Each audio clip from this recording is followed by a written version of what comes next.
Aurions-nous pu prédire la crise économique française? Si on regarde ce graphique, on constate que la dette publique française apparaît dans les années 70 et n'a cessé d'augmenter depuis jusqu'à atteindre des records au défi même des règles européennes, puisque rappelons qu'un pays ne peut être membre de la zone euro si sa dette publique dépasse 60% de son PIB et la France avoisine les 115%. Aujourd'hui, on peut se demander comment est-il possible de ne pas avoir anticipé les choses depuis presque 60 ans, en se demandant si finalement le gouvernement est le seul responsable de la situation actuelle. Alors déjà, ce qu'il faut savoir, c'est que le ministère de l'économie, via la Direction générale du Trésor, n'est pas seul, puisque dès 1946, une loi de finances va créer l'Institut national de la statistique et des études économiques, l'INSEE, qui va donner au gouvernement la capacité de prédire et d'ajuster l'action publique. Deuxième organisme inscrit dans la Constitution,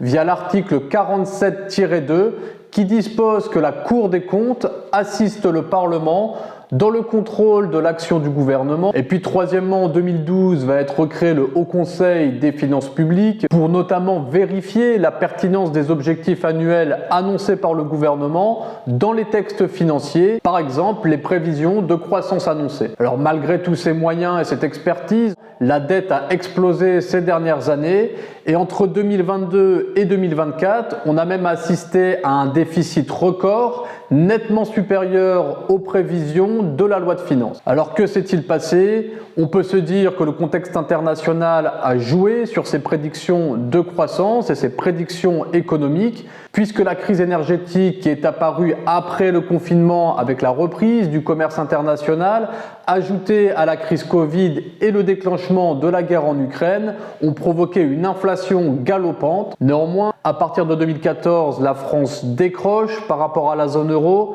avant même l'invasion russe, avant même la crise du Covid et avant même la crise énergétique. La France est donc aujourd'hui à un carrefour pour tirer le bilan et les conclusions d'une crise économique sans précédent depuis l'après-guerre. Ainsi, il est important de rappeler l'article 51-2 de notre Constitution qui dispose que des commissions d'enquête peuvent être créées au sein de chaque assemblée pour recueillir dans les conditions prévues par la loi des éléments d'information. J'espère que cette vidéo t'a plu et qu'elle t'aura permis d'en savoir un peu plus sur le fonctionnement de l'économie française. Si tu souhaites approfondir le sujet, en description, tu retrouveras toutes mes ressources numériques. D'ici à la prochaine vidéo, abonne-toi, ciao!